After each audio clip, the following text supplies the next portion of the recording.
Kalau orang Cina bisa bahasa Cina, itu keunggulan Anda. Ya. Kalau enggak bisa bahasa Cina, orang Aceh. Ada orang Aring kali. Hah? Jadi, kalau ini beda agama ya, beda dengan konsep agama. Konsep historis culture itu sehingga menjadi satu integritas di sebuah populasi. Anda ini orang Cina, bangga nggak dengan orang Cina? Bangga. Anda harus bicara bahasa Cina. Saya orang Aceh. Ini terlepas bicara tentang agama. Saya bangga dengan orang Aceh. Lalu apa Anda yang banggakan?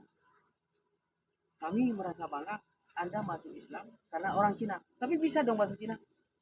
Agar nanti Anda, saudara Bapak ini, bisa melakukan penyesuaian terhadap orang Cina yang lain. Bisa fungsi Pak Jai. Dengan pola bahasa tadi. Ya kira-kira gitu ya, dengan pola bahasa. Tapi kalau nggak bahasa Cina, lalu ngaku-ngaku aja Cina. Hanya lu bilang. Jadi ini apa pentingnya? Hari ini sudah Kamu buat aja, nanti